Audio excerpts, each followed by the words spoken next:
ఆలోచించాల్సిన అవసరం లేదని తెచ్చుకున్నాం. అది రాలేదు, మారలేదు. మారాలనే నేను ముందడుగేసిన. ఇంకొక మాట చెప్పాలి, చాలా మంది మేధావులు, ఇంటెలెక్చువల్స్, ఎంప్లాయీస్ ఉంటారు సంగారెడ్డిలో. సంగారెడ్డిలో మనకి ఎప్పటి నుంచో ప్రాజెక్టు ఉన్నది, సింగూరు ప్రాజెక్టు. ఒక 15 ఏళ్ళు అయింది సింగూరు ప్రాజెక్టు కుంగుతుంది. తెలంగాణ రాకముందేమో అరే ఉమ్మడి ఆంధ్రప్రదేశ్లో ఉన్నాం, మన ప్రాజెక్టులకు అన్యాయం చేస్తున్నాం అన్నాం. 15 ఏళ్ళు అయిపోయింది సింగూరు కుంగబట్టి. 5 ఏళ్లలో తెలంగాణ వచ్చింది. మరి ఇక్కడ నుంచే మొట్టమొదటి ఇరిగేషన్ శాఖ మంత్రి ఉమ్మడి మెదక్ జిల్లా నుండి ఆనాడు హరీష్ రావు గారు ఉండే. మరి హరీష్ రావు గారు ఉండి కూడా సింగూరు కుంగుతుంటే ఆలోచన చేయలే, ఒక్క రూపాయి కూడా ఇయ్యలే. ఇవాళ సింగూరు మీద ఆధారపడి 60,000 ఎకరాలు రైతులు ఉంటారు, వ్యవసాయం చేసుకుంటారు. హైదరాబాద్ నగరానికి తాగునీళ్ళు కావాలంటే సింగూరు నుండి రావాలి. ఆనాడేమో ఆంధ్రుని తిడితే, మరి మనం వచ్చినాక ఏమైంది? ఎందుకు మంచిగా చేసుకోలేదు సింగూరు? తప్పా కాదా? చేయాలన్నా వద్దా? తెచ్చుకున్నదే తెలంగాణ నీళ్ల కోసం, నిధుల కోసం, నియామకాల కోసం. మరి నీళ్ల విషయంలో అన్యాయం చేసింది. ఇప్పటికీ సింగూరు కుంగుతూనే ఉన్నది. 2016-18 మా ప్రెస్ మిత్రులకు గుర్తుంటుంది, సింగూరు మొత్తం ఎండిపోయింది వానలు లేక. ఆనాడు రిపేర్ చేసే అవకాశం ఉండే, కానీ చేయలే. ఇప్పుడు ఏమైతుంది పరిస్థితి? ఇవాళ బంద్ పెట్టి నిండా ఉన్న సింగూరుని ఖాళీ చేసి రిపేర్ చేసే పరిస్థితి వస్తుంది. ఎందుకు ఇట్లా డబుల్ ఖర్చులు? శ్రద్ధ లేని వ్యవహారం, శ్రద్ధ లేని పని, ప్రేమ లేని పని. అది మారాలంటే ఈ రాష్ట్రంలో మన ప్రాంతాన్ని ప్రేమించే కొత్త ప్రాంతీయ శక్తి రావాలి. కాబట్టి ఇవాళ తెలంగాణ రక్షణ సేన మీ ముందుకు వచ్చిందని చెప్పి సంగారెడ్డి జిల్లా ప్రజలందరికీ కూడా సవినయంగా నేను మనం చేస్తాను. ఇంకొక మాట, మీ సంగారెడ్డిలో రాజకీయం వల్ల మంచుకుంటారు. ఆడ జగ్గారెడ్డి సాబ్ ఉంటాడు, ఇటు రఘునందన్ రావు ఉంటాడు, అట చింత ప్రభాకర్ గారు ఉంటారు, ఈ పక్క దామోదర్ రాజనరసింహ గారు ఉంటారు, ఆ పక్క హరీష్ రావు ఉంటారు. చూడడానికి వీళ్ళందరూ వేరే వేరే పార్టీలలో ఉంటారు, కానీ మొత్తం అంతా మ్యాచ్ ఫిక్సింగ్, కంప్లీట్ కలిసి ఉంటారు అందరు. కార్యకర్తల పరిస్థితి ఏంటంటే ఎవరి దగ్గరికి పోతే ఎవరికి మ్యాటర్ తెలుస్తుందో అర్థం కాని పరిస్థితి ఉంటుంది. కాబట్టి అటువంటి మ్యాచ్ ఫిక్సింగ్ రాజకీయాలు మానుకోవాలి. ఎందుకు మానుకోవాలంటున్నా అంటే జహీరాబాద్ డెవలప్ అవుతున్నది, కొంత ఎదుగుతున్నది. అక్కడ స్మార్ట్ సిటీ ప్రోగ్రామ్ తెలుసుకున్నాం కష్టపడి.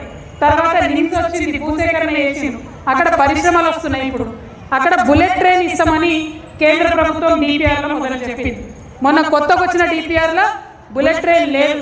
మరి ఇంత రఘునందన్ రావు నోరేసుకొని అన్నిటికీ వస్తూ ఉంటాడు కదా, ఏమై రఘునందన్ రావు గారు, ఎంపీ గారు, ఏమైంది డిపిఆర్లో బుల్లెట్ ట్రైన్ జైరాబాద్ రాకపోతే నీ నోటికి తాళం ఎందుకు పడ్డది? మరి ప్రతిపక్షాలు ఏమైనాయి? ఎందుకు ఇవాళ బీజేపీ నిలదీస్తలేరు? మ్యాచ్ ఫిక్సింగ్ రాజకీయాలతోని మన ప్రాంతానికి నష్టం జరుగుతుంటే చూస్తూ ఊరుకుంటే వేరే ఎవరన్నా ఊరుకుంటారు, కానీ మేము మాత్రం ఊరుకోము. టీఆర్ఎస్ పార్టీ ఆధ్వర్యంలో ఖచ్చితంగా జహీరాబాద్లో బుల్లెట్ ట్రైన్ వచ్చేదాకా కూడా నిలదీస్తూనే ఉంటాం, కొట్లాడుతూనే ఉంటాం. అట్లనే పటాన్ చెరువుకు ఎంఎంటీఎస్ చేస్తామన్నారు ట్రైన్. ఎందుకంటే పటాన్ చెరువులంతా పాపం హైదరాబాద్లో ఎక్కువ పని చేసుకుంటారు.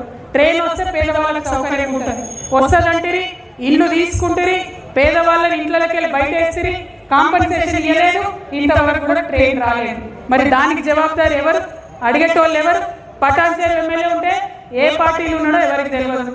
సంగారెడ్డిలో ఒక పార్టీ ఎమ్మెల్యే గెలుస్తాడు, ఇంకో పార్టీ వాళ్ళు ఇనాగ్రేషన్ చేస్తారు. ఇక్కడ ఏం అర్థం కాదు. ఆందోళన మనకు మంత్రి పదవి వచ్చింది, రాక మంత్రి పదవి వచ్చింది ఆందోళన కానీ ఆనందపడదామంటే వాళ్ళ బామర్ది గారు సింగూరు కింద ఉన్న ఎఫ్టీఎల్ లోపల ఉన్న 200 ఎకరాల ల్యాండ్ మంత్రి గారి యొక్క బామర్ది గారు కబ్జా పెడుతున్నారు. ఎవరు అడగరు? హరీష్ రావు గారు అడగరు, జగ్గారెడ్డి గారు అడగరు, ఏ పార్టీలో అడగరు.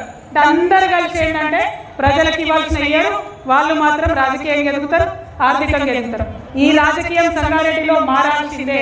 ఖచ్చితంగా సంగారెడ్డిలో ఒక కొత్త ఒరవడి సృష్టిస్తాం, మంచి రాజకీయానికి మార్గం వేస్తాం.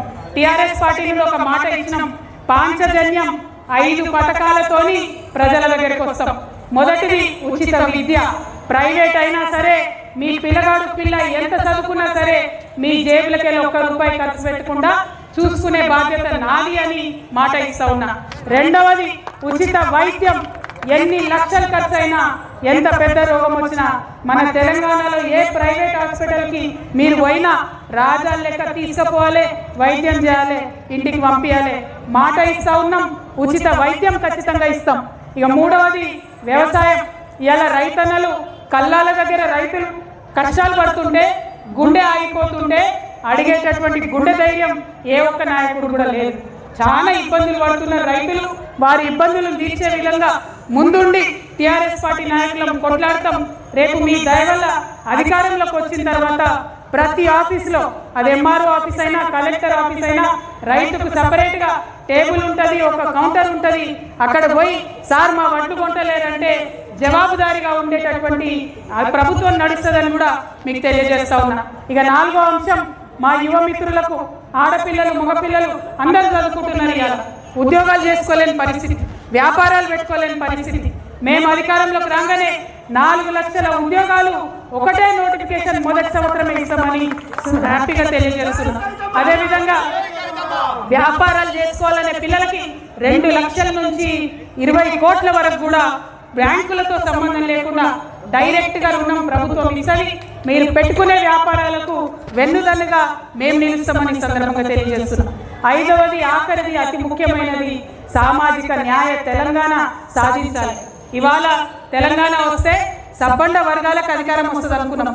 ఎస్సీలకైనా, ఎస్సీలకైనా, బీసీలకైనా అవకాశాలు వస్తాయి అనుకున్నాం. కానీ ఆ పరిస్థితి కనబడతలేదు. కాబట్టి ఖచ్చితంగా ఇవాళ మా రాజకీయ పార్టీల్లో పదవులు చూసుకుంటే ఎస్సీ, ఎస్టీ, బీసీలకే పెద్దపీట మేము వేస్తాం. రేపటి నాడు మా ప్రభుత్వంలో కూడా అన్ని వర్గాలను కలిపి గౌరవ మర్యాదలు ఉండేలాగా, పదవుల్లో ప్రాధాన్యత దక్కేలాగా ప్రయత్నం చేస్తామని చెప్పి మీ అందరికి కూడా నేను మాట ఇస్తా ఉన్నాను. మళ్ళీ ఒకటే మాట చెప్తున్నా, సంగారెడ్డిలో ఉన్న మ్యాచ్ ఫిక్సింగ్ రాజకీయం పోవాలి, మన పటాన్ చెరువులో ఉన్న పొల్యూషన్ పోవాలి, జహీరాబాద్లో ఉద్యోగాలు రావాలి, కానీ పొల్యూషన్ రాకూడదు, మంచి అవకాశాలు వచ్చే విధంగా ప్రయత్నం చేయాలి. మరి మా ఇక్కడ ఉన్న ఇవాళ కండువా వేసుకున్న టీఆర్ఎస్ నాయకులు అందరూ కూడా మొదటి జెండాతో మొదలుపెట్టినాం, మొదటి అడిగేసినాం. చాలా పెద్ద ఎత్తున మరి ఆ చౌరస్తా, సంగారెడ్డి చౌరస్తా నుండి ఇక్కడి వరకు ఊరేగింపుగా నన్ను తీసుకొని వచ్చిన యువ మిత్రులకు, బతుకమ్మలు ఎత్తుకొని వచ్చిన మా ఆడబిడ్డలకు, మా బంజారా అక్క చెల్లెళ్ళు ఎండలో కూడా వెన్నెల ఉన్నట్టు నాట్యం చేసుకుంటూ తీసుకొని వచ్చిరు. వారికి అందరికీ కూడా హృదయపూర్వకంగా ధన్యవాదాలు తెలియజేస్తూ, ఇది ఒక్క అడుగుతోని ప్రారంభమైంది.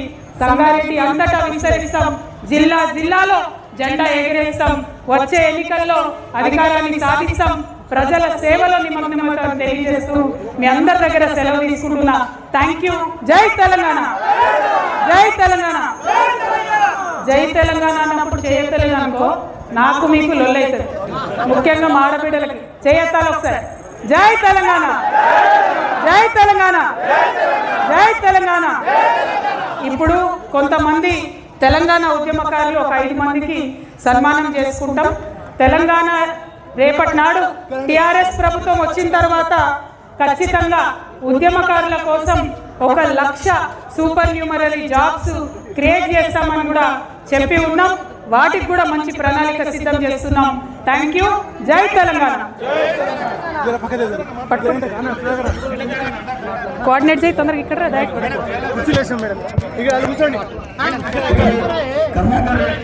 ఇక్కడ ఆధ్వర్యంలో మల్లమ్మ, కృష్ణవేణి, పద్మమ్మ, ఎర్రమ్మ, పద్మ, చంద్రయ్య, శ్రీకాంత్,